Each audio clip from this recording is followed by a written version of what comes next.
ಜನಮನದ ಜೀವಧ್ವನಿ ಇದುವೇ ಸತ್ಯಮಾರ್ಗ ಸುದ್ದಿ ವಿಶೇಷಕ್ಕೆ ಸ್ವಾಗತ ವೀಕ್ಷಕರೇ.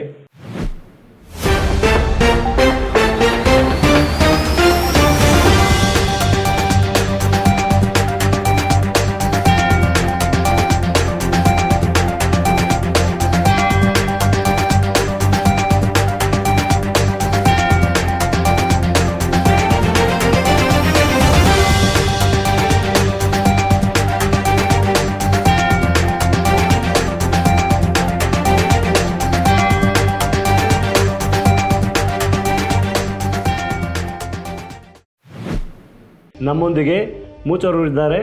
ನಮಸ್ಕಾರ ಮೂಚವರು. ಇಂದಿನ ಮುಖ್ಯಾಂಶಗಳನ್ನು ನೋಡೋಣ ಬನ್ನಿ. ಐವಾನ್ ಡಿಸೋಜಾ ವಿಧಾನ ಪರಿಷತ್ ಸದಸ್ಯರಾಗಿ ಆಯ್ಕೆ, ಸರ್ಕಾರದ ಮಟ್ಟದಲ್ಲಿ ಕ್ರೈಸ್ತರ ಧ್ವನಿಯಾಗಲು ದೊರೆತ ಅವಕಾಶ.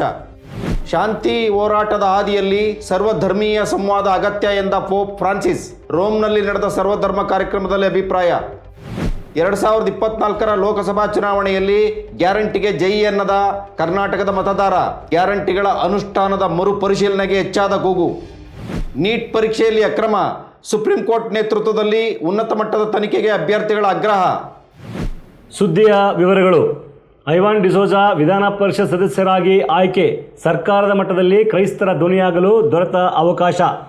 ಕರ್ನಾಟಕದ ವಿಧಾನಸಭೆಗೆ ಇತ್ತೀಚೆಗೆ ನಡೆದ ಚುನಾವಣೆಯಲ್ಲಿ ಕ್ರೈಸ್ತ ಸಮುದಾಯದ ವತಿಯಿಂದ KJ ಜಾರ್ಜ್ ಒಬ್ಬರನ್ನು ಬಿಟ್ಟರೆ ಬೇರೆ ಯಾರೂ ಕೂಡ ಆಯ್ಕೆಯಾಗಿರಲಿಲ್ಲ. ಇದರಿಂದ ವಿಧಾನಸಭೆ ಹಾಗೂ ವಿಧಾನ ಪರಿಷತ್ತಿನಲ್ಲಿ ಕ್ರೈಸ್ತರ ಪರ ಧ್ವನಿ ಎತ್ತಲು ಸದಸ್ಯರ ಕೊರತೆ ಇತ್ತು. ಈಗ ಶ್ರೀ ಐವಾನ್ ಡಿಸೋಜರವರ ಆಯ್ಕೆಯಿಂದ ವಿಧಾನ ಪರಿಷತ್ತಿನಲ್ಲಿ ಕ್ರೈಸ್ತರಿಗೆ ಪ್ರಾತಿನಿಧ್ಯ ದೊರೆತಂತಾಗಿದೆ. ಇತ್ತೀಚೆಗೆ ನಡೆದ ವಿಧಾನ ಪರಿಷತ್ ಚುನಾವಣೆಯಲ್ಲಿ ಐವಾನ್ ಡಿಸೋಜರವರು ಕಾಂಗ್ರೆಸ್ ಪಕ್ಷದ ವತಿಯಿಂದ ಅವಿರೋಧವಾಗಿ ಆಯ್ಕೆಯಾಗುವುದರ ಮೂಲಕ ವಿಧಾನ ಪರಿಷತ್ನಲ್ಲಿ ಕ್ರೈಸ್ತರ ಧ್ವನಿಯಾಗಿ ಕಾರ್ಯನಿರ್ವಹಿಸಲಿದ್ದಾರೆ. ಕಾಂಗ್ರೆಸ್ ಪಕ್ಷದ ನಿಷ್ಠಾವಂತ ಕಾರ್ಯಕರ್ತರಾಗಿರುವ ಇವರು ಮುಖ್ಯಮಂತ್ರಿ ಸಿದ್ದರಾಮಯ್ಯರವರ ಆಪ್ತರಾಗಿದ್ದಾರೆ. ಪಕ್ಷ ಸಂಘಟನೆ ಹಾಗೂ ಕ್ರೈಸ್ತ ಸಮುದಾಯದ ಹಿತ ಕಾಯುವ ಕೆಲಸವನ್ನು ಪ್ರಾಮಾಣಿಕತೆಯಿಂದ ನಿರ್ವಹಿಸುತ್ತಿರುವ ಇವರಿಗೆ ಈ ಸ್ಥಾನ ಲಭಿಸಿರುವುದು ನ್ಯಾಯೋಚಿತವಾಗಿದೆ. ಮೂಲತಃ ಉಡುಪಿಯವರಾದ ಶ್ರೀ ಐವಾನ್ ಡಿಸೋಜರವರು 1989ರಲ್ಲಿ ಭಾರತೀಯ ಕಥೋಲಿಕ ಯುವ ಸಂಘಟನೆಯಲ್ಲಿ ತಮ್ಮನ್ನೇ ತೊಡಗಿಸಿಕೊಂಡು ಉತ್ತಮ ನಾಯಕತ್ವದೆಡೆಗೆ ದಾಪುಗಾಲು ಇಟ್ಟರು. ಮಂಗಳೂರು ವಲಯದಿಂದ ಹಲವು ಬಾರಿ ರಾಷ್ಟ್ರ ಹಾಗೂ ರಾಜ್ಯ ಚುನಾವಣೆಗಳಲ್ಲಿ ಸ್ಪರ್ಧಿಸಿರುವ ಅನುಭವ ಇವರಿಗಿದೆ ಹಾಗೂ ಕಾಂಗ್ರೆಸ್ ಪಕ್ಷ ಇವರಿಗೆ ವಹಿಸಿದ್ದ ಹಲವು ಹುದ್ದೆಗಳನ್ನು ಯಶಸ್ವಿಯಾಗಿ ನಿರ್ವಹಿಸಿ ಪಕ್ಷದ ಗಮನ ಸೆಳೆದಿರುವುದನ್ನು ನಾವಿಲ್ಲಿ ಗಮನಿಸಬಹುದಾಗಿದೆ. 2008ರಲ್ಲಿ ಕ್ರೈಸ್ತರ ಮೇಲಾದ ದಾಳಿಗಳನ್ನು ವಿರೋಧಿಸಿ ಅಂದಿನ ಸರ್ಕಾರದ ವಿರುದ್ಧ ಪ್ರಬಲವಾದ ಹೋರಾಟ ಮಾಡಿದ್ದ ಶ್ರೀ ಐವಾನ್ ಡಿಸೋಜರವರು ಈ ಮೂಲಕ ಕ್ರೈಸ್ತ ಸಮುದಾಯಕ್ಕೆ ನ್ಯಾಯವನ್ನು ದೊರಕಿಸಿಕೊಡುವ ಕಾರ್ಯವನ್ನು ಮಾಡಿದ್ದಾರೆ. 2020ರವರೆಗೆ ಕರ್ನಾಟಕ ವಿಧಾನ ಪರಿಷತ್ತಿನ ಸದಸ್ಯರಾಗಿದ್ದ ಇವರು ಮತ್ತೆ ಈಗ ಪರಿಷತ್ತಿನ ಸದಸ್ಯರಾಗಿ ಅವಿರೋಧವಾಗಿ ಆಯ್ಕೆಯಾಗಿರುವುದು ಕ್ರೈಸ್ತರಲ್ಲಿ ಸಂತಸವನ್ನು ಉಂಟು ಮಾಡಿದೆ. ಮೊನ್ನೆ ವಿಧಾನಸಭೆ ಎಲೆಕ್ಷನಲ್ಲಿ KJ ಜಾರ್ಜ್ ಬಿಟ್ಟರೆ ಬೇರೆ ಯಾರೂ ಆಯ್ಕೆ ಆಗಿರಲಿಲ್ಲ. ಹೌದು. ಆಮೇಲೆ ವಿಧಾನ ಪರಿಷತ್ನಲ್ಲಿ ಕ್ರೈಸ್ತರ ಪ್ರಾತಿನಿಧ್ಯನೇ ಇರಲಿಲ್ಲ. ಈಗ ಐವಾನ್ ಡಿಸೋಜರ್ ಅವರಿಗೆ ಸರ್ಕಾರ ಒಂದು ಪ್ರಾತಿನಿಧ್ಯ ಕೊಟ್ಟಿದೆ, ಅದು ಕ್ರೈಸ್ತರಿಗಾಗಿ. ಇದು ನಾಮಿನೇಷನ್ ಅಲ್ಲ? ಹೌದು, ಅವಿರೋಧವಾಗಿ ಆಯ್ಕೆ ಆಗಿದ್ದಾರೆ. ಅವ್ರನ್ನ ನಾಮಿನೇಟ್ ಮಾಡಿರೋದೆ ಕ್ರೈಸ್ತರ ಕೋಟಾದಲ್ಲಿ. ಮತ್ತು ಮುಸ್ಲಿಮ್ರಿಗೊಬ್ಬರು ಕೊಟ್ಟಿದ್ದಾರೆ, ಕ್ರೈಸ್ತರಾದ ಶ್ರೀ ಐವಾನ್ ಡಿಸೋಜಾ ಅವರಿಗೆ ಕೊಟ್ಟಿದ್ದಾರೆ. ಸೊ ಹಾಗಾಗಿ ಇವರು ಒಂದು ರೀತಿ ಹೋರಾಟದ ಹಿನ್ನೆಲೆಯಲ್ಲಿ ಬಂದಿರತಕ್ಕಂಥ ವ್ಯಕ್ತಿ. ಮತ್ತೆ ಕಾಂಗ್ರೆಸ್ ಸಂಘಟಕ. ಹೌದು, ಸಂಘಟಿಸ್ತಾರೆ, ಸಂಘಟನಾ ಚತುರ ಅಂತ ಹೇಳ್ಬೋದು. ಜನರ ಮಧ್ಯೆ ಓಡಾಡ್ತಾರೆ.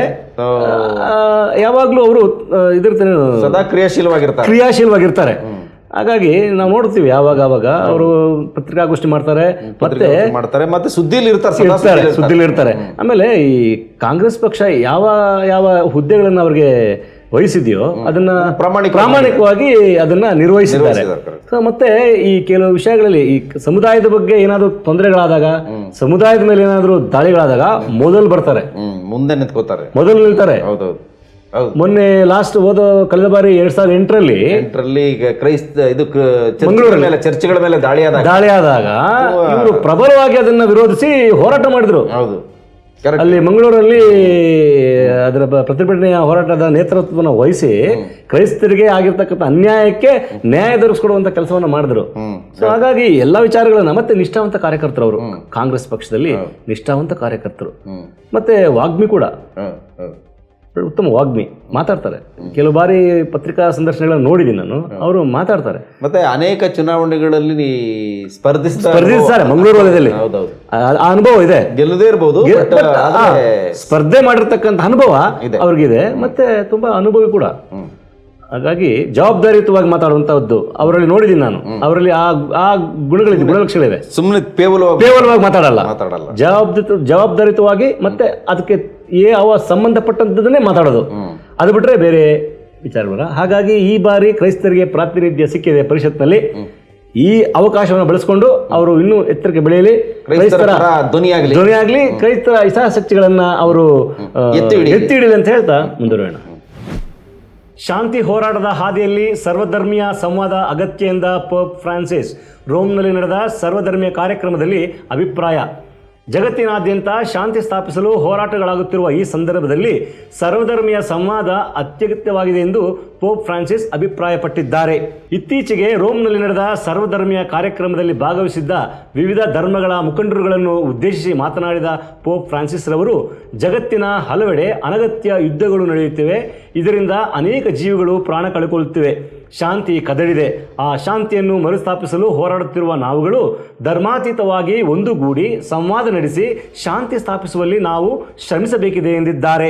ಸರ್ವಧರ್ಮೀಯ ಕಾರ್ಯಕ್ರಮವನ್ನು ಆಯೋಜಿಸಿದ ಪೊಕೊಲೇರ್ ಸಂಘಟನೆಯ ಕಾರ್ಯಕರ್ತರನ್ನು ಹೊಗಳಿದ ಪೋಪ್ ಫ್ರಾನ್ಸಿಸ್, ಸಂಘಟನೆಯು ನಿರ್ವಹಿಸುತ್ತಿರುವ ಸರ್ವಧರ್ಮ ಸಂವಾದದ ಪೋಷಣೆ, ಐಕ್ಯತೆ, ಪರಸ್ಪರ ಗೌರವ ಹಾಗೂ ಶಾಂತಿ ಸ್ಥಾಪನೆಯ ಕಾರ್ಯವೈಖರಿಗಳನ್ನು ಮುಕ್ತಕಂಠದಿಂದ ಶ್ಲಾಘಿಸಿದ್ದಾರೆ. ಪೊಕೊಲೇರ್ ಸಂಘಟನೆಯ ಅಧ್ಯಕ್ಷರಾದ ಪ್ಯಾಲೆಸ್ಟೈನ್ನ ಮಾರ್ಗೆಟ್ ಕರ್ರಮ್ ಹಾಗೂ ಸಂಘಟನೆಯ ಸದಸ್ಯರುಗಳ ಸೇವೆಯನ್ನು ಸ್ಮರಿಸಿದ ಪೋಪ್ ಫ್ರಾನ್ಸಿಸ್ ಅವರೆಲ್ಲರಿಗೂ ತಮ್ಮ ಪ್ರಾರ್ಥನಾಪೂರ್ವಕ ಆಶೀರ್ವಾದಗಳನ್ನು ನೀಡಿ ಅವರೆಲ್ಲರಿಗಾಗಿ ಪ್ರಾರ್ಥಿಸುವ ಭರವಸೆಯನ್ನು ನೀಡಿದರು. ಸರ್ವಧರ್ಮೀಯರ ಒಗ್ಗಟ್ಟು, ಸ್ನೇಹತ್ವ ಹಾಗೂ ಪರಸ್ಪರ ಸಹಕಾರಗಳು ಬಡತನದ ಬೇಗೆಯಲ್ಲಿ ಇರುವವರ ನೆರವಿಗೆ ಧಾವಿಸುವಲ್ಲೂ, ಸೃಷ್ಟಿಯ ಸಂರಕ್ಷಣೆಯಲ್ಲೂ ಹಾಗೂ ಶಾಂತಿ ಸ್ಥಾಪನಾ ಕೈಂಕರ್ಯಗಳಲ್ಲಿ ಯಶಸ್ವಿಯಾಗಲು ಸಹಕಾರಿಯಾಗುತ್ತವೆ ಎಂದಿರುವ ಪೋಪರು, ಧರ್ಮದ ಹೆಸರಿನಲ್ಲಿ ನಾಗರಿಕರಲ್ಲಿ ವಿಭಜನೆಯನ್ನು ಉಂಟುಮಾಡಲು ನಡೆಯುತ್ತಿರುವ ಯುದ್ಧಗಳು ನಿಲ್ಲಬೇಕಾದರೆ ಧರ್ಮಗಳ ಗಡಿ ದಾಟಿ ನಾವೆಲ್ಲರೂ ಒಂದಾಗಿ ಜಗತ್ತಿನ ಶಾಂತಿಯನ್ನು ಮರುಸ್ಥಾಪಿಸುವಲ್ಲಿ ಪ್ರಾಮಾಣಿಕ ಪ್ರಯತ್ನವನ್ನು ಮಾಡಬೇಕಿದೆ ಎಂದು ಸರ್ವಧರ್ಮೀಯ ಸದಸ್ಯರುಗಳಿಗೆ ಪೋಪ್ ಫ್ರಾನ್ಸಿಸ್ ಕಿವಿಮಾತು ಹೇಳಿದ್ದಾರೆ. ಇತ್ತೀಚೆಗೆ ವ್ಯಾಟಿಕನ್ ನಗರದಲ್ಲಿ ಸರ್ವಧರ್ಮೀಯ ಸಮ್ಮೇಳನವನ್ನು ಆಯೋಜಿಸಿದ್ರು ಪೊಕೊಲಾರ್ ಸಂಸ್ಥೆ.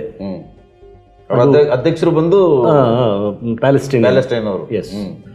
ಸೊ ಅವರು ಈ ಸರ್ವಧರ್ಮೀಯ ಸಂವಾದವನ್ನು ಅಲ್ಲಿ ಏರ್ಪಡಿಸಿದರು. ಅದರಲ್ಲಿ ಪೋಪ್ ಭಾಗಿಯಾಗಿ ಪ್ರಮುಖವಾಗಿ ಅವರು ಮುಂದಿಟ್ಟತಕ್ಕಂಥ ವಿಚಾರ ಏನಂದರೆ, ಈ ಅನಗತ್ಯ ಯುದ್ಧಗಳನ್ನು ನಿಲ್ಲಿಸಬೇಕಾದ್ರೆ, ಈ ಜಂಜಾಟಗಳು ನಿಲ್ಲಿಸಬೇಕಾದ್ರೆ ಈ ರೀತಿಯ ಸಂವಾದಗಳು, ಸರ್ವಧರ್ಮೀಯ ಸಂವಾದಗಳು ನಡಿಬೇಕು. ಸತ್ಯ, ಅದು 100%. ಏನಂದ್ರೆ ಪ್ರತಿಯೊಂದು ಧರ್ಮವನ್ನ ಒಬ್ಬೊಬ್ಬನಿಗೂ ಅರ್ಥ ಆಗ್ಬಿಟ್ರೆ ಸೊ ಯಾವ ಸಮಸ್ಯೆನೂ ಬರಲ್ಲ. ನಿಮ್ಮ ಧರ್ಮದ ಆಚಾರ ವಿಚಾರಗಳು ಮತ್ತೆ ತತ್ವಗಳನ್ನ ನನ್ಗೆ ಅರ್ಥ ಆಗ್ಬಿಟ್ರೆ ನಾನು ವಿರೋಧಿಸಲ್ಲ ಅದನ್ನ, ಅಲ್ವಾ? ಈಗ ನೋಡಿ, ಇಂಡಿಯಾದಲ್ಲಿ ಪ್ರತಿಯೊಬ್ಬರು ಕುರಾನ್ ಅಥವಾ ಒಂದು ಮುಸ್ಲಿಂ ಸಮುದಾಯದ ಕುಟುಂಬದ ಜೊತೆ ಅನೋನ್ಯವಾಗಿ ಅವ್ರನ್ನ ಅರ್ಥ ಮಾಡ್ಕೊಂಡ್ಬಿಟ್ರೆ ಸಮಸ್ಯೆ ಬರಲ್ಲ. ಯಾರು ಅರ್ಥ ಆಗಿರಲ್ಲ, ದೂರದಿಂದ ಇರ್ತಾರೆ, ಆ ಸಮುದಾಯದ ಬಗ್ಗೆ ಗೊತ್ತಿಲ್ಲ, ಆ ತತ್ವಗಳು ಗೊತ್ತಿಲ್ಲ, ಆ ಧರ್ಮದ ವಿಚಾರಗಳು ಗೊತ್ತಿಲ್ಲ, ಸಮಸ್ಯೆಗಳು ಪ್ರಾರಂಭ ವಿರೋಧಿಸ್ತಾರೆ, ವಿರೋಧಿಸ್ತಾರೆ. ಅದಕ್ಕೆ ನೋಡಿ ಪೋಪ್ ಎಷ್ಟು ಅದ್ಭುತವಾಗಿ ಹೇಳ್ತಾರೆ, ನಾವೆಲ್ಲ ಒಗ್ಗಟ್ಟಾಗಿ ಧರ್ಮಾತೀತವಾಗಿ ಒಂದೆಡೆ ಸೇರಿ ಡಯಲಾಗ್ ಮಾಡೋಣ, ಸಂವಾದ ಮಾಡೋಣ, ಆಮೇಲೆ ಶಾಂತಿ ಸ್ಥಾಪನೆ ಮಾಡ್ತಕ್ಕಂಥ ಕೈಂಕರ್ಯದಲ್ಲಿ ನಮ್ಮನ್ನೇ ನಾವು ತೊಡಗಿಸ್ಕೊಳ್ಳೋಣ. ಯಾವ ಧರ್ಮವೂ ಯಾವುದ ಕೆಟ್ಟದ್ದನ್ನು ಬೋಧಿಸಿಲ್ಲ. ಹೌದು, ಎಲ್ಲವನ್ನು ಒಳ್ಳೇದ ಬೋಧಿಸಿದೆ. ಅದನ್ನ ಅರ್ಥ ಮಾಡ್ಕೊಳ್ಳೋದ್ರೆ ನಾವು ಫೇಲ್ ಆಗಿದ್ದೀವಿ. ಹೌದು, ಅವನ್ನ ಅರ್ಥ ಮಾಡ್ಕೊಂಡ್ಬಿಟ್ರೆ ಯಾರನ್ನು ದ್ವೇಷ ಮಾಡಲ್ಲ. ಹೌದು. ಮತ್ತೆ ಅವ್ರು ಹೇಳ್ತಾರೆ, ಧರ್ಮದ ಹೆಸರಲ್ಲಿ ವಿಭಜನೆಗೆ ಎಲ್ಲ ಪ್ರಯತ್ನಗಳು. ಯಾಕೆಂದ್ರೆ ಸಂವಾದ ಮಾಡಲ್ಲ, ನಾವು ಪರಸ್ಪರ ಒಟ್ಟಿಗೆ ಸೇರಕ್ ಬಿಡಲ್ಲ, ಕೇವಲ ವಿಭಜನೆ. ಹೌದು. ಆಮೇಲೆ ಕೆಲವು ಗಾಳಿ ಸುದ್ದಿಗಳನ್ನು ನಂಬಿ ನಾವು ಕೆಲವು ಸಾರಿ ವಿರೋಧಿಸ್ತಾ ಇರ್ತೀವಿ, ಘರ್ಷಣೆಗೆ ರೆಡಿ ಆಗ್ತೀವಿ ನಾವು. ಸೊ ಅದು ಪೋಪ್ ಹೇಳ್ತಾರೆ. ಆಮೇಲೆ ತಂದಿಕ್ಕೋರು ಏನಿದ್ದಾರೆ ಅವರು ವಿಷ ಬೀಜ ಬಿತ್ತಾರಲ್ಲ, ಅದನ್ನ ನಂಬುತ್ಬಿಡಿ, ಘರ್ಷಣೆಗೆ ನಾವು ಕಾರಣಕರ್ತರಾಗ್ತೀವಿ. ಪೋಪ್ ಅದನ್ನ ಹೇಳ್ತಾರೆ, ಈ ಧರ್ಮದ ಹೆಸರಲ್ಲಿ ವಿಭಜನೆ ಮಾಡಿ ಯುದ್ಧಗಳನ್ನ ಸಾರ್ತಾ ಇದ್ದಾರೆ, ಅದಕ್ಕೆ ಯುದ್ಧಗಳಾಗ್ತಾ ಇರೋದು. ಅವು ನಿಲ್ಲಬೇಕಾದ್ರೆ ನಾವು ಈ ಸಂವಾದಗಳನ್ನ ಯಥೇಚ್ಛವಾಗಿ ಮಾಡಬೇಕು. ಹೆಚ್ಚು ಮಾಡಬೇಕು. ಹೌದು, ಮಾಡೋದ್ರ ಮೂಲಕ ಒಂದು ಅಂಡರ್ಸ್ಟ್ಯಾಂಡಿಂಗ್ ಬರ್ತೀವಿ ನಾವು.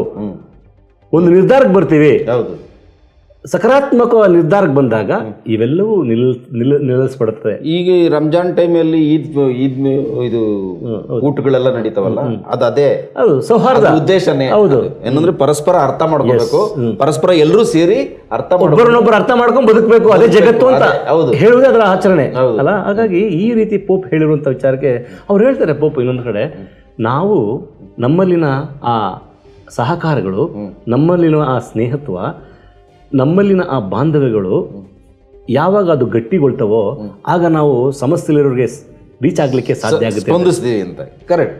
ಆವಾಗ ನಾವು ಹೋಗಕ್ಕಾಗುತ್ತೆ, ಸಮಸ್ಯೆಗಳನ್ನ ನಾವು ಸ್ಪಂದಿಸಲಿಕ್ಕೆ ಆಗೋದು.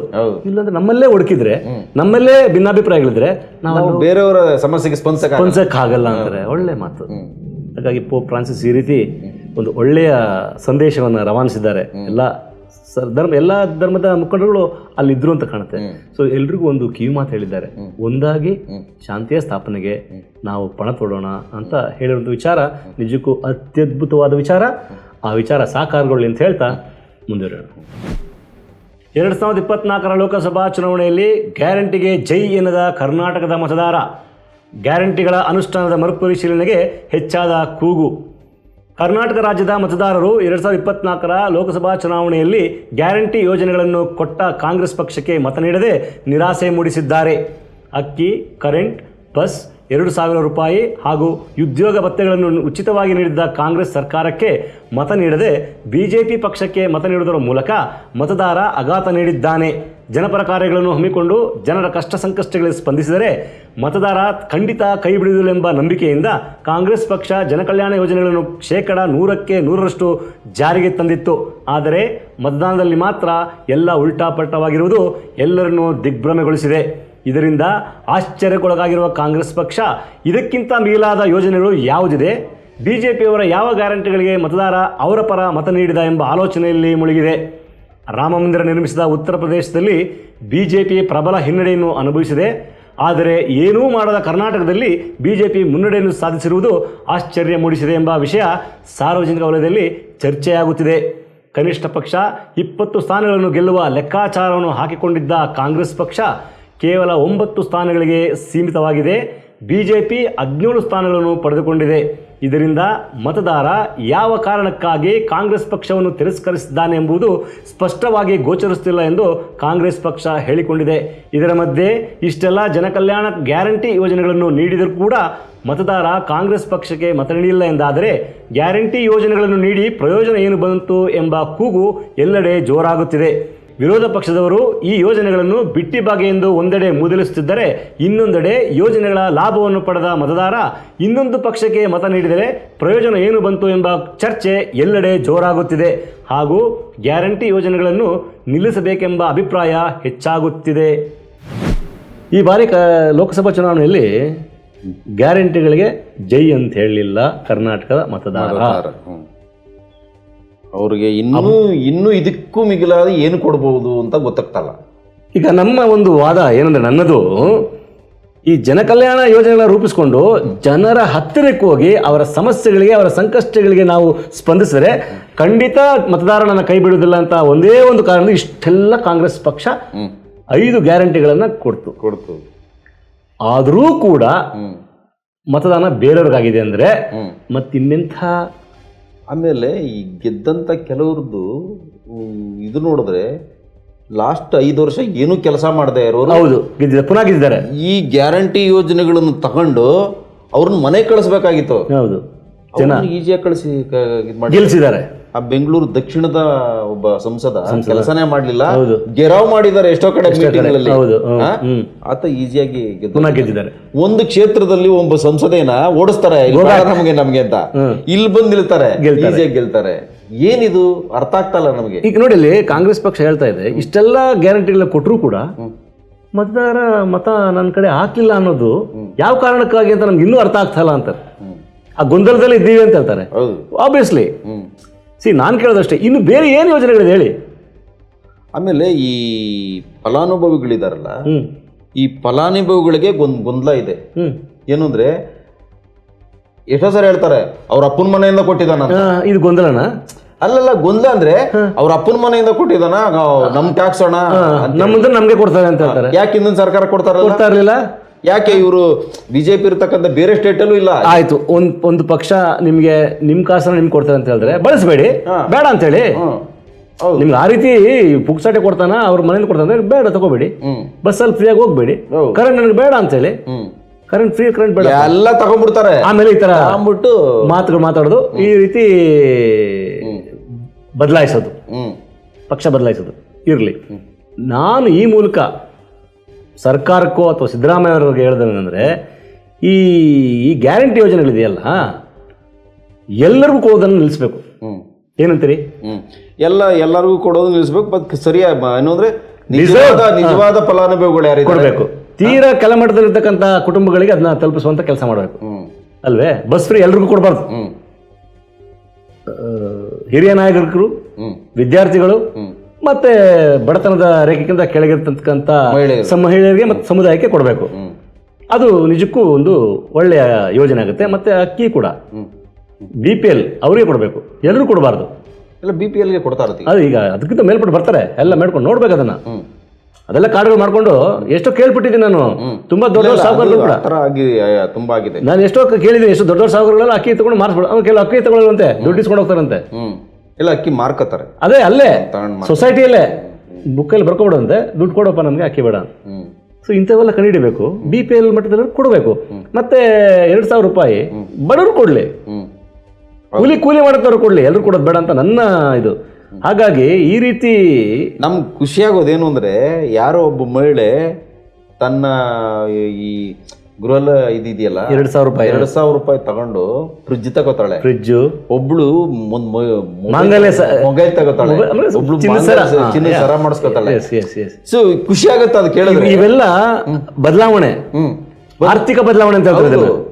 ತುಂಬಾ ಸಂಕಷ್ಟದ ಫ್ಯಾಮಿಲಿಗಳಿಗೆ ಇದು 2,000 ರೂಪಾಯಿ ದೊಡ್ಡ ಅಮೌಂಟ್ ಉಪಯೋಗ ಆಗುತ್ತೆ, ಅವ್ರಿಗೆ ಉಪಯೋಗ ಆಗುತ್ತೆ. ಹೌದು. ಆಮೇಲೆ ತಮ್ಮ ದಿನನಿತ್ಯದಲ್ಲಿ ಬಸ್ಗೆ ಏನು ಖರ್ಚು ಮಾಡ್ತಿದ್ರು ಅದು ಉಳಿತಾಯ ಆಗ್ತಾ ಇದೆ. ಆದ್ರೆ ಬೇರೆ ಕಡೆ ಮಕ್ಕಳಿಗೆ ಇಲ್ಲಿ ನೋಡಿದ್ರೆ ಇಲ್ಲಿ ಮತದ ಇದು ಮತವಾಗಿ ಪರಿವರ್ತನೆ ಆಗಿಲ್ಲ ಅನ್ನೋದೇ ಒಂದು ದೊಡ್ಡ ಯಕ್ಷ ಪ್ರಶ್ನೆ.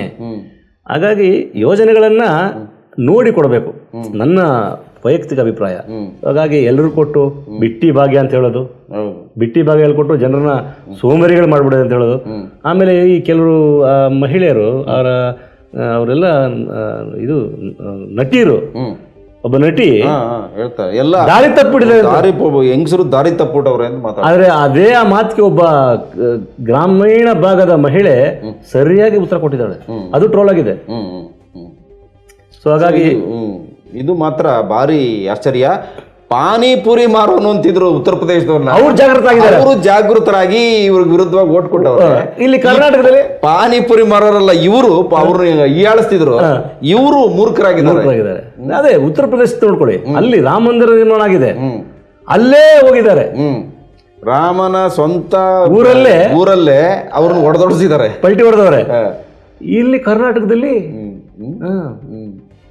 ಆಗ್ಲಿ ಸಿದ್ದರಾಮಯ್ಯನವರ ಯೋಜನೆಗಳು ಜನಸಾಮಾನ್ಯರ ಯೋಜನೆಗಳನ್ನು ಕೂಡ ಅಪ್ರಾಪ್ತ ಯಾರಿಗೆ ನಿಜಕ್ಕೂ ಬೇಕಾದವರು ಸುಮ್ಮನೆ ಹಿಂಗ್ ಹಂಚೋದ್ರಿಂದ ನಿಜವಾಗ್ಲು ಹಿಂಗ್ ಎಲ್ಲಾರ್ಗು ಕೊಟ್ಟಿರೋದ್ರಿಂದ ಜಾಸ್ತಿ ಆಗೋಯ್ತಿದ್ದು. ಮಾತುಗಳು ಜಾಸ್ತಿ ಮಾಡ್ತಾರೆ, ಬಿಟ್ಟಿ ಅಂತ ಹೇಳ್ತಾರೆ. ಅದಕ್ಕೆ ಬೇಡ, ಬಡಬಗ್ಗರಿಗೆ ಕೊಡ್ಲಿ, ಅವರ ಸಬಲೀಕರಣಕ್ಕೆ ಅವರು ಅದನ್ನು ಉಪಯೋಗ ಮಾಡಲಿ.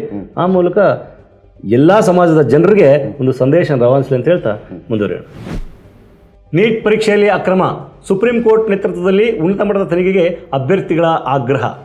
ವೈದ್ಯಕೀಯ ವ್ಯಾಸಂಗ ಪ್ರವೇಶಕ್ಕೆ ಈ ವರ್ಷ ನಡೆದಿದ್ದ ರಾಷ್ಟ್ರೀಯ ಅರ್ಹತಾ ಮತ್ತು ಪ್ರವೇಶ ಪರೀಕ್ಷೆಯಲ್ಲಿ ಪ್ರಶ್ನೆ ಪತ್ರಿಕೆ ಸೋರಿಕೆ, ಪರೀಕ್ಷಾ ಕೊಠಡಿಯಲ್ಲಿ ಸಮಯದ ವ್ಯರ್ಥ, ಕೃಪಾಂಕ ನೀಡಿಕೆ ಸೇರಿದಂತೆ ಹಲವು ವಿಷಯಗಳಲ್ಲಿನ ದೋಷಗಳ ಕುರಿತು ಅಭ್ಯರ್ಥಿಗಳು ಹಾಗೂ ಪೋಷಕರು ತೀವ್ರ ಅಸಮಾಧಾನ ವ್ಯಕ್ತಪಡಿಸಿದ್ದು ಮರುಪರೀಕ್ಷೆಗೆ ಆಗ್ರಹಿಸಿದ್ದಾರೆ ಹಾಗೂ CBI ಅಥವಾ ಸುಪ್ರೀಂ ಕೋರ್ಟ್ ನೇತೃತ್ವದಲ್ಲಿ ಉನ್ನತ ಮಟ್ಟದ ತನಿಖೆ ಒತ್ತಾಯಿಸಿದ್ದಾರೆ.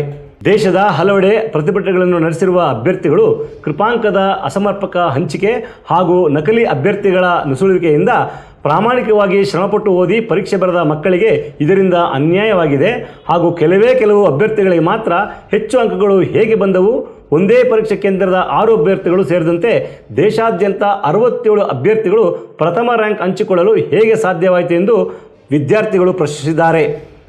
ಮಧ್ಯೆ ನೀಟ್ ಪರೀಕ್ಷೆಗೆ ಸಂಬಂಧಪಟ್ಟು ಪ್ರಶ್ನೆ ಪತ್ರಿಕೆ ಸೋರಿಕೆಯಾಗಿದೆ ಎಂಬ ವಿಷಯ ಹೊರಬಂದ ಬೆನ್ನಲ್ಲೇ 2024 ಸಾಲಿನ ನೀಟ್ ಪರೀಕ್ಷೆಯನ್ನು ಹೊಸದಾಗಿ ನಡೆಸಬೇಕೆಂದು ಕೋರಿ ಹಲವು ಅಭ್ಯರ್ಥಿಗಳು ಸುಪ್ರೀಂ ಕೋರ್ಟ್ ಮೊರೆ ಹೋಗಿದ್ದಾರೆ. ಹಾಗೂ ಇನ್ನು ಕೆಲವರು ಕೀ ಉತ್ತರಕ್ಕೆ ತಕರಾರು ವ್ಯಕ್ತಪಡಿಸಿ ದೆಹಲಿ ಹೈಕೋರ್ಟ್ ಮೆಟ್ಟಲಿದ್ದಾರೆ. ಇದಕ್ಕೆ ಪ್ರತಿಕ್ರಿಯೆ ಸಲ್ಲಿಸುವಂತೆ ದೆಹಲಿ ಹೈಕೋರ್ಟ್ ರಾಷ್ಟ್ರೀಯ ಪರೀಕ್ಷಾ ಮಂಡಳಿಗೆ ತಿಳಿಸಿದೆ. ವೈದ್ಯಕೀಯ ಶಿಕ್ಷಣ ಪ್ರವೇಶಕ್ಕಾಗಿ ನಡೆಸಿರುವ ನೀಟ್ ಪರೀಕ್ಷೆಯಲ್ಲಿ ಭಾರೀ ಅಕ್ರಮ ನಡೆದಿರುವ ಶಂಕೆ ದೇಶಾದ್ಯಂತ ವ್ಯಕ್ತವಾಗುತ್ತಿರುವ ಕಾರಣ ಕೇಂದ್ರ ಸರ್ಕಾರ ಈ ಬಗ್ಗೆ ಉನ್ನತ ಮಟ್ಟದ ತನಿಖೆ ನಡೆಸಿ ವಂಚನೆಗೆ ಒಳಗಾದ ಪರೀಕ್ಷಾರ್ಥಿಗಳಿಗೆ ನ್ಯಾಯ ದೊರಕಿಸಿಕೊಡಬೇಕೆಂದು ಕಾಂಗ್ರೆಸ್ ಪಕ್ಷ ಸೇರಿದಂತೆ ಹಲವು ವಿರೋಧ ಪಕ್ಷದ ನಾಯಕರುಗಳು ಕೇಂದ್ರ ಸರ್ಕಾರವನ್ನು ಒತ್ತಾಯಿಸಿವೆ. ಈ ವೈದ್ಯಕೀಯ ಕ್ಷೇತ್ರದಲ್ಲಿ ಶಿಕ್ಷಣ ಪಡ್ಕೊಳ್ಳೋಕ್ಕೆ ಎಂಟ್ರಿ ಆಗಬೇಕಾದ್ರೆ ನೀಟ್ ಪರೀಕ್ಷೆ ಬರೀಬೇಕು. ಆ ನೀಟ್ ಪರೀಕ್ಷೆ ಬರೆದ ಮೇಲೆ ಅದು ಯಾರು ಅದರ ಮೆರಿಟ್ ಬರ್ತಾರೋ ಅವ್ರಿಗೆ ವೈದ್ಯಕೀಯ ಶಿಕ್ಷಣಕ್ಕೆ ಸೀಟ್ ಕೊಡಲಾಗುತ್ತೆ. ಆದರೆ ಈ ಬಾರಿ 2024 ನೀಟ್ ಪರೀಕ್ಷೆ ಅಕ್ರಮದಿಂದ ಕೂಡಿದೆ ಅಂತ ಹೇಳಿ ವಿದ್ಯಾರ್ಥಿಗಳು ಬಹುದೊಡ್ಡ ಪ್ರತಿಭಟನೆನ ಹಮ್ಮಿಕೊಂಡಿದ್ದಾರೆ.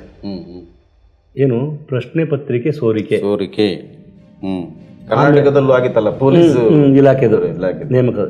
ಈಗ ಅದ್ರ ಜೊತೆಗೆ ಪರೀಕ್ಷಾ ಸಂದರ್ಭದಲ್ಲಿ ಪ್ರಶ್ನೆ ಪತ್ರಿಕೆಗಳು ಅದಲು ಬದಲಾಗಿತ್ತಲ್ಲ, ಅದನ್ನ ಸರಿಪಡಿಸೋಕೆ 1 ಅವರ್ ಬೇಕಾಗ್ತಂತೆ. 3 ಅವರಲ್ಲಿ 1 ಅವರ್ ಹೋಯ್ತು. ಹಂಗಂದ್ರೆ ಹೆಂಗ್ ಮಾಡ್ತಾರೆ? ಅದಕ್ಕೆ ಹೆಚ್ಚುವರಿ ಅಂಕ, 1 ಅವರ್ ಹೋಗಿರೋದಕ್ಕೆ ಹೆಚ್ಚುವರಿ ಅಂಕಗಳು ಯಾವ ಮಟ್ಟದಲ್ಲಿ ಕೊಡ್ಬೋದು? ಆ ಕೊಟ್ಟಿರೋದು ಅಂಕಗಳು ಎರ್ರಾಬಿರಿ ಯಾರಿಗೂ ಇಷ್ಟ ಬಂದಂಗೆಲ್ಲ ಕೊಟ್ಟು ಅದನ್ನ ದುರ್ಬಳಕೆ ಮಾಡ್ಕೊಂಡಿರೋದು. ಆಮೇಲೆ ಇದು ರ್ಯಾಂಕ್ ಬಂದಿರೋ 4 ಜನ ಒಂದೇ ಸೆಂಟ್ರಲ್ ಬರ್ದಿರೋರು ನೋಡಿ. ಸೊ ಇವೆಲ್ಲ ಹೇಗೆ ಸಾಧ್ಯ ಅಂತ ವಿದ್ಯಾರ್ಥಿಗಳು ಇವತ್ತು ಪ್ರಶ್ನೆ ಮಾಡ್ತಾ ಇದ್ದಾರೆ. ನಾನೊಂದು ಈ ವಿಚಾರದಲ್ಲಿ ಹೇಳಿಕೆ ಬಯಸ್ತೇನೆ ಅಂದರೆ, ಈ ಕ್ಷೇತ್ರ ವೈದ್ಯ ಕ್ಷೇತ್ರ ಬಹಳ ಸೂಕ್ಷ್ಮವಾದ ಕ್ಷೇತ್ರ. ಇದಕ್ಕೆ ಸಂಬಂಧಪಟ್ಟು ವಿದ್ಯಾಭ್ಯಾಸವನ್ನ ಕೈಗೊಳ್ಳುವಾಗ ಪ್ರಾಣದ ಜೊತೆ ಚೆಲ್ಲಾಟ ಆಡೋದು. ಈ ಕ್ಷೇತ್ರದಲ್ಲಿ ವಿದ್ಯಾಭ್ಯಾಸಕ್ಕೆ ತಯಾರಾಗುವಂತಹ ವಿಚಾರಕ್ಕೆ ಸಂಬಂಧಪಟ್ಟು ಬಹಳ ಜಾಗೃತಿಯಿಂದ ತಯಾರಾಗಬೇಕು. ಹೌದು. ಈ ರೀತಿ ಬೇಜವಾಬ್ದಾರಿನ ಪ್ರಶ್ನೆ ಪತ್ರಿಕೆಗಳು ಅಲ್ಲೆಲ್ಲೋ ಇಲ್ಲೆಲ್ಲೋ ಅಂತೆ ಆಮೇಲೆ ತಗೊಂಡ್ಬರೋದಂತೆ, ಇಷ್ಟು ಬೇಜವಾಬ್ದಾರಿ ನೋಡಿ, ಇರೆಸ್ಪಾನ್ಸಿಬಿಲಿಟಿ. ಒಂದು ನ್ಯಾಷನಲ್ ಇದು ಎಕ್ಸಾಮಿನೇಷನ್ ಬೋರ್ಡ್ ಇಷ್ಟು ಬೇಜವಾಬ್ದಾರಿ, ಇಷ್ಟೊಂದು ಬೇಜವಾಬ್ದಾರಿ. ಅದು ಏನು ವೈದ್ಯಕೀಯ ಕ್ಷೇತ್ರ ಮುಚ್ಚೋದು. ನೀವು ಹೇಳ್ದಂಗೆ ಮನುಷ್ಯನ ಆರೋಗ್ಯದ ವಿಚಾರದಲ್ಲಿ ಚೆಲ್ಲಾಟ ಅಂದ್ರೆ ಆಪರೇಷನ್ ಮಾಡ್ಬೇಕು. ಈ ತರ ಕೃಪಾಂಕ ತಗೊಂಡವರು, ಈ ತರ ಪರೀಕ್ಷೆಯಲ್ಲಿ ಕ್ರಮ ಆದವರು ಡಾಕ್ಟರ್ ಆದ್ರೆ ಏನಾಗ್ಬೋದು? ಒಂದು ಆಪರೇಷನ್ ಥಿಯೇಟರ್ ಏನಾಗ್ಬೋದು ನೋಡಿ. ಕಿಡ್ನಿ ಮಾಡಪ್ಪ ಅಂದ್ರೆ ಲಿವರ್ ಮಾಡ್ಬಿಟ್ಟು ಹೊಲ್ದ್ಬಿಟ್ರೆ ಹೆಂಗೆ ಹೇಳಿ? ಇಂಥ ಅವಘಡಗಳು ಸಂಭವಿಸ್ತಾನೆ ಇರ್ತವೆ. ಆದ್ರೆ ಇಷ್ಟೊಂದು ಬೇಜವಾಬ್ದಾರಿ ನನಗೆ ತುಂಬಾ ಮನಸ್ಸಿಗೆ ಬೇಜಾರಾಯ್ತು. ಇಂಥ ಒಂದು ಆರೋಗ್ಯ ಕ್ಷೇತ್ರ ಶಿಕ್ಷಣವನ್ನ ಇಷ್ಟು ಲಘುವಾಗಿ ಪರಿಗಣಿಸಿದಾರಲ್ಲ, ಲಘುವಾಗಿ ವಿದ್ಯಾರ್ಥಿಗಳು ಬೀದಿಗೆ ಬಂದು ಮಾಡ್ಬಿಡ್ರಲ್ಲ. ಕೋರ್ಟ್ಗಳು ಕಟಕಟೆ ಹತ್ತಿದ್ದಾರೆ ನೋಡಿ. ಕೋರ್ಟ್ ಕಟಕಟೆ ಎಕ್ಸಾಮಿನೇಷನ್ ವಿಚಾರದಲ್ಲಿ ಕೋರ್ಟ್ ಕಟಕಟೆ ಎತ್ತೋ ಮಟ್ಟಕ್ಕೆ ಬಂದಿದ್ದಾರೆ. ಹಾಗಾಗಿ ವಿರೋಧ ಪಕ್ಷಗಳನ್ನ ಈಗ ಸೋರಾಯ್ತಿದ್ದಾರೆ. ಕೇಂದ್ರ ಸರ್ಕಾರದ ಮೇಲೆ ಉನ್ನತ ಮಟ್ಟದ ತನಿಖೆ ಆಗಲಿ ಅಂತ ಆಗ್ರಹಿಸಿದ್ದಾರೆ. ಮತ್ತೆ ಸುಪ್ರೀಂ ಕೋರ್ಟ್ ಹೈಕೋರ್ಟ್ ಏನ್ ಹೇಳಿದೆ? ಸುಪ್ರೀಂ ಕೋರ್ಟ್ ಹೋಗಿದ್ದಾರೆ, ಹೈಕೋರ್ಟ್ ಅಲ್ಲಿ ಹೋಗಿದ್ದಾರೆ ವಿದ್ಯಾರ್ಥಿಗಳು. ಕೆಲವರು ಹೈಕೋರ್ಟ್, ಕೆಲವರು ಸುಪ್ರೀಂ ಕೋರ್ಟ್ ಹೋಗಿದ್ದಾರೆ. ಹೈಕೋರ್ಟ್ ನ ನ್ಯಾಯಮೂರ್ತಿಗಳು ನೋಟಿಸ್ ಕಳಿಸಿದ್ದಾರೆ ಎಕ್ಸಾಮಿನೇಷನ್ ಬೋರ್ಡ್ ಮಂಡಳಿಗೆ, ಇದಕ್ಕೆ ಉತ್ತರಿಸ್ರಿ ಅಂತ ಹೇಳಿದ್ದಾರೆ. ಯಾಕೆ ಬೇಕು ಇವೆಲ್ಲ? ಮೂಲಭೂತವಾಗಿ ಹೇಳ್ಬೇಕಂದ್ರೆ ಅದು ವೈದ್ಯಕೀಯ ಕ್ಷೇತ್ರ ರೀ, ಜವಾಬ್ದಾರಿ ಇರ್ಬೇಕ್ರಿ. ಪ್ರಾಣವನ್ನ ತಮಿಳುನಾಡಲ್ಲಂತೂ ನೀಟನ್ನ ತಳ್ಳಾಕ್ತಾರೆ, ಅವರು ತಿರಸ್ಕರಿಸ್ತಾರೆ. ಅದರಿಂದ ರಾಜ್ಯದಲ್ಲಿ ಇರ್ತಕ್ಕಂಥ ಅಭ್ಯರ್ಥಿಗಳು ಆಯ್ಕೆ ಆಗೋದಕ್ಕೆ ತುಂಬಾ ಕಷ್ಟ ಆಗುತ್ತೆ. ಅದೇ ವಾದ, ಎಲ್ಲ ಕಡೆ ಅದೇ ವಾದ. ಸೊ ಹಾಗಾಗಿ ಈ ಕ್ಷೇತ್ರಕ್ಕೆ ಸಂಬಂಧಪಟ್ಟದ್ದು, ವಿಶೇಷವಾಗಿ ಆರೋಗ್ಯ ಕ್ಷೇತ್ರಕ್ಕೆ ಸ್ವಲ್ಪ ಮೈಯೆಲ್ಲ ಜಾಗರೂಕತೆಯಿಂದ ಇರಬೇಕು. ಇಲ್ಲ ಒಬ್ಬ ಪ್ರಾಣವನ್ನು ರಕ್ಷಣೆ ಮಾಡ್ತಕ್ಕಂಥವನು ವೈದ್ಯ, ಅವನ ಶಿಕ್ಷಣ ಹಾದಿನೇ ಇಲ್ಲ ಅಂತ ಹೇಳಿದ್ರೆ ಈ ತರ ಅಕ್ರಮದಿಂದ ಮುಂದೆ ಬರ್ತಾನೆ. ಏನ್ ಮಾಡ್ಬೋದು ಅವನು? ತುಂಬಾ ಒಬ್ಬ ಡಾಕ್ಟರ್ ಏನ್ ಮಾಡ್ಬೋದು? ತುಂಬಾ ಮನಸ್ಸಿಗೆ ಬೇಜಾರಾಗುತ್ತೆ. ಎಂತ ದೇಶದಲ್ಲಿ ನಾವಿದ್ದೀವಿ, ಎಂತ ಆಡಳಿತದಲ್ಲಿ ನಾವಿದ್ದೀವಿ. ಈ ರೀತಿ ಅಕ್ರಮಗಳಿಗೆ ಹಾದಿ ಮಾಡಿಕೊಟ್ಬಿಡೋದಾ?